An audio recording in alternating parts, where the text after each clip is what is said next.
بسم اللہ الرحمن الرحیم۔ السلام علیکم ورحمۃ اللہ۔ عورتیں تراویح کی نماز کیسے پڑھیں؟ تراویح پڑھنے کا آسان طریقہ سیکھیں۔ حضرت عائشہ صدیقہ فرماتی ہے کہ رسول اللہ صلی اللہ علیہ وآلہ وسلم نے رمضان کی ایک رات مسجد میں نماز تراویح پڑھی۔ لوگوں نے آپ صلی اللہ علیہ وآلہ وسلم کے ساتھ نماز پڑھی۔ پھر دوسری رات کی نماز میں شرکاء زیادہ ہو گئے۔ تیسری یا چوتھی رات آپ صلی اللہ علیہ وآلہ وسلم نماز تراویح کے لیے مسجد میں تشریف نہ لائے اور صبح کو فرمایا کہ میں نے تمہارا شوق دیکھ لیا اور میں اس ڈر سے نہیں آیا کہ کہیں یہ نماز تم پر رمضان میں فرض نہ کر دی جائے، چونکہ رسول اللہ صلی اللہ علیہ وآلہ وسلم نے خود اپنے خلفائے راشدین کی سنت پر عمل کرنے کا تاکیدی حکم دیا ہے، لہذا ان کا کیا ہوا ہر عمل بھی خود رسول اللہ کی سنت کی مانند ہے، اور ان کی اطاعت بھی رسول اللہ صلی اللہ علیہ وآلہ وسلم کی ہی اطاعت ہے۔ لہذا جب حضرت عمر رضی اللہ عنہ، جو خود خلیفہ راشد 10 مبشرہ میں سے ایک اور بہت بڑے فضائل کے حامل ہے، انہوں نے جلیل القدر صحابہ کرام کی موجودگی میں رمضان المبارک میں باجماعت تراویح کا اہتمام کروایا تو سب نے اس کی تحسین کی، کسی ایک نے بھی نکیر نہیں کی۔ اس لیے تراویح کی نماز سنت مؤکدہ ہے۔ حضور اقدس صلی اللہ علیہ وآلہ وسلم کے بعد سیدنا ابوبکر صدیق کے دور خلافت میں داخلی اور خارجی فتنوں کی کثرت اور مدت خلافت کی بنا پر اس سنت عظیمہ کے قیام کا موقع نہ مل سکا، لیکن سیدنا عمر فاروق رضی اللہ عنہ نے اپنے دور خلافت میں اس سنت کو، جو عارض کی بنا پر موقوف تھی لیکن اب وہ عارض چونکہ باقی نہیں رہا تھا، اس سنت کو جاری فرما دیا۔ مولا علی قاری رحمۃ اللہ علیہ علامہ طیبی کے حوالے سے نقل کرتے ہیں، اگرچہ تراویح باجماعت حضرت ابوبکر صدیق کے زمانے میں نہیں تھی، لیکن چونکہ حضور اقدس صلی اللہ علیہ وآلہ وسلم نے اسے پڑھا تھا اور حضرت عمر رضی اللہ عنہ ان لوگوں میں تھے جو اس حقیقت سے باخبر تھے، انہوں نے دائمی طور پر جاری فرما دیا، تو انہیں اس کا بھی اجر ہے۔ قیامت تک جو لوگ عمل کرتے رہیں گے ان کا بھی اجر ہے۔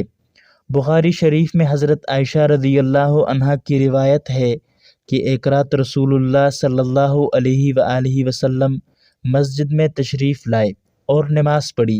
لوگوں نے بھی آپ کے ساتھ نماز پڑھی۔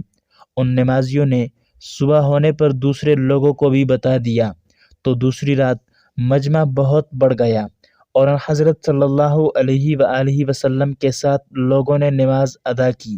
باتیں سن کر لوگ بہت اکٹھے ہو گئے، حتیٰ کہ مسجد کی تنگ و امانی ظاہر ہونے لگی۔ اس شب کی صبح کی نماز سے فارغ ہو کر حضرت صلی اللہ علیہ وآلہ وسلم نے لوگوں پر متوجہ ہو کر ارشاد فرمایا کہ میں خطرہ محسوس کرتا ہوں کہ کہیں تم پر یہ نماز فرض نہ کر دی جائے اور پھر تم اسے پڑھ نہ سکو گے۔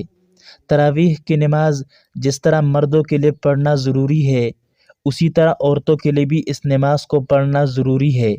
بہت سی خواتین اس غلط فہمی کا شکار ہوتی ہے، وہ یہ سمجھتی ہے کہ شاید تراویح کی نماز صرف مردوں کے لیے پڑھنا ضروری ہے، عورتوں کے لیے اس نماز کو پڑھنا ضروری نہیں، حالانکہ یہ بہت بڑی غلط فہمی ہے۔ یاد رکھیے گا، تراویح کی نماز سنت مؤکدہ ہے، بغیر کسی شرعی عذر کے اگر اس کو چھوڑیں گے تو گنہگار ہوں گے۔ مرد بھی پڑھیں گے اور عورتوں کے لیے بھی اس نماز کو پڑھنا ضروری ہے۔ اگر عورتیں اس نماز کو بغیر کسی شرعی عذر کے چھوڑے گی تو گنہگار ہوگی، اس لیے عورتیں بھی اس نماز کو ضرور پڑھیے۔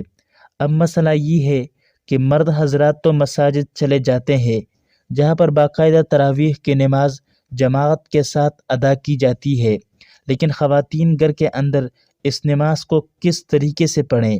اس نماز کے پڑھنے کا طریقہ کیا ہے؟ اس نماز کی نیت کیسے کرے اور اس نماز میں کون سی صورتیں پڑھی جائیں گی؟ سب سے پہلے تو ہم عشاء کی 4 فرض پڑھیں گے۔ عشاء کی نماز کے 4 فرض پڑھنے کے بعد پھر ہم 2 رکعت سنت مؤکدہ سنت ادا کریں گے۔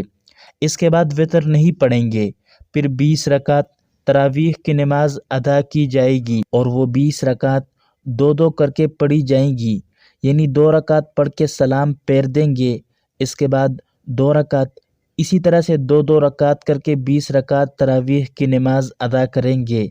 اگر آپ 4 رکعت پڑھتی ہے تو تب بھی کوئی حرج نہیں، نماز ہو جائے گی، لیکن بہتر نہیں ہے، بہتر یہ ہے کہ 2 رکعت کر کے پڑھی جائے، 20 رکعت اسی طرح سے مکمل ہوگی۔ اب مسئلہ یہ ہے کہ ان 20 رکعتوں میں ہم نے کون سی صورتیں پڑھنی ہے۔ ناظرین، اس کے لیے کوئی خاص صورتیں ضروری نہیں کہ یہ فلاں فلاں صورت پڑھی جائیں گی۔ جتنا بھی آپ کو قرآن مجید آتا ہے، کوئی صورتیں آپ کو آتی ہے، 10 صورتیں آتی ہے تو 10 پڑھ لے، 5 آتی ہے تو 5 پڑھ لے۔ جب وہ 10 صورتیں ختم ہو جائیں گی اور ابھی تراویح کی نماز باقی ہے تو پھر دوبارہ سے ان 10 صورتوں کو دہرا لے، اب بھی باقی ہے تو پھر دوبارہ سے دہرا لے۔ اسی طریقے سے تراویح کی نماز میں جو صورتیں آپ کو آتی ہے وہ صورتیں پڑھتی جائیں گی اور اسی طریقے سے 20 رکعت تراویح نماز ادا کریں گے۔ اگر آپ کو صرف 4 صورتیں آتی ہے، یعنی صرف 4 قل آتے ہیں، تو تب بھی آپ کی نماز بالکل آسان طریقے سے ادا ہو جائے گی، یعنی 2 رکعتوں میں آپ نے 2 قل پڑھ لیے، اس کے بعد پھر 2 رکعتوں میں پھر 2 قل پڑھ لیے، اس طریقے سے 4 رکعت بھی ہو جائیں گی اور 4 قل بھی ختم ہو جائیں گے، پھر دوبارہ سے ان کو دہرا لے۔ لیکن ترتیب کا خاص خیال رکھنا ہے کہ پہلے والی صورت بعد میں نہیں پڑھنی اور بعد والی صورت پہلے نہیں پڑھنی، اس طریقے سے نہیں کرنا چاہیے۔ پہلے اس کو پہلی رکعت میں پڑھ لے اور جو صورت بعد میں آ رہی ہے اس کو بعد میں دوسری رکعت میں پڑھ لے۔ یہ تو تھا کہ تراویح کی نماز ادا کرنے کا طریقہ۔ اب اس کی نیت کیسے کرے؟ ناظرین، نیت کہتی ہے دل کے پختہ ارادے کو۔ زبان سے نیت کرنا کوئی ضروری نہیں، کوئی لازم نہیں، کوئی شرط نہیں۔ دل کے اندر جو آپ کا ارادہ ہے، آپ کڑی ہوئی ہے، آپ نے دل کے اندر ارادہ کیا ہے کہ میں 2 رکعت تراویح کی نماز پڑھتی ہوں، بس یہی نیت ہو گئی۔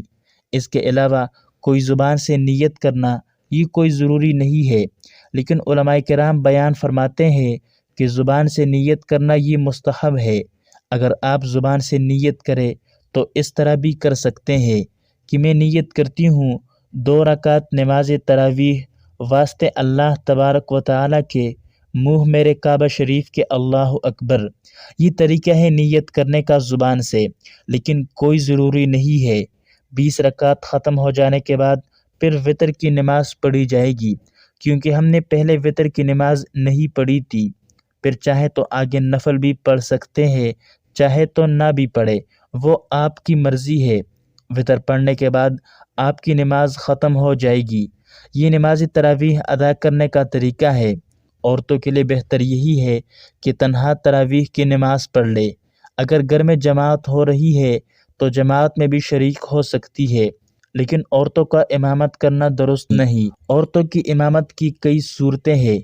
کوئی حافظہ خاتون ہے اور وہ اپنے گھر کے مرد اور عورت کی امامت کرے، یہ ناجائز ہے، اس لیے کہ عورتیں مردوں کی امامت نہیں کر سکتی۔ خیر القرون میں اس کی کوئی مثال نہیں ہے۔ حضرات صحابیات میں بعض بہت بلند مقام کی حامل تھی۔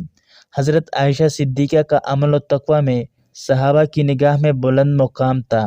حضرات صحابہ کرام مشکل مسائل میں ان سے رجوع کیا کرتے تھے، لیکن کوئی ایک واقعہ بھی ایسا مذکور نہیں کہ عورتوں نے مردوں کی امامت کی ہو۔ حدیث پاک میں ہے، آپ صلی اللہ علیہ وآلہ وسلم نے فرمایا، عورتوں کو پیچھے رکھو جیسے اللہ نے ان کو پیچھے رکھا ہے۔ حدیث پاک سے معلوم ہوتا ہے کہ عورتوں کو مردوں سے پیچھے کھڑا ہونا چاہیے، اور اگر عورت کو مردوں کا امام بنا دیا جائے تو عورت کا مردوں کے آگے ہونا لازم ہوئے گا۔ اس لیے عورتوں کے لیے مردوں کی امامت کرنا ناجائز اور حرام ہے۔ موجودہ حالات میں بعض لوگوں نے یہ بھی سوال کیا ہے کہ گھر میں حافظہ عورت ہے اور مردوں میں کوئی بھی امامت کرنے کا اہل نہیں ہے، اور یا مرد کو زیادہ قرآن یاد نہیں، تو کیا عورت اپنے محرم مردوں کی امامت کر سکتی ہے؟ تو ظاہر ہے کہ اس کا حکم بھی عدم جواز کا ہے، یعنی کہ ناجائز ہے۔ البتہ اگر اپنے گھر میں ہی تراویح کی جماعت ہو رہی ہو اور گھر کا مرد ہی گھر میں تراویح کی امامت کرے اور اس کے پیچھے کچھ مرد ہو اور گھر کی ہی کچھ عورتیں پردے میں اس کی اقتداء میں ہو، باہر سے عورتیں نہ آتی ہو اور امام عورتوں کی امامت کی نیت کرے، تو اس طرح عورتوں کے لیے تراویح کی نماز میں شرکت کرنا درست ہے، اس میں کوئی قباحت نہیں۔ اسی طرح اگر امام تنہا ہو، یعنی اس کے علاوہ کوئی دوسرا مرد نہ ہو اور مقتدی سب گھر کی عورتیں ہو اور عورتوں میں امام کی کوئی محرم خاتون بھی موجود ہو اور امام عورتوں کی امامت کی نیت بھی کرے، تو اس صورت میں بھی تراویح درست ہے۔ گھر کی جو خواتین امام کے لیے نامحرم ہو وہ پردے کا اہتمام کر کے شریک ہو جائے۔ اللہ تعالیٰ سے دعا ہے کہ اللہ پاک ہمیں دین کی سمجھ عطا فرمائے، آمین یا رب العالمین۔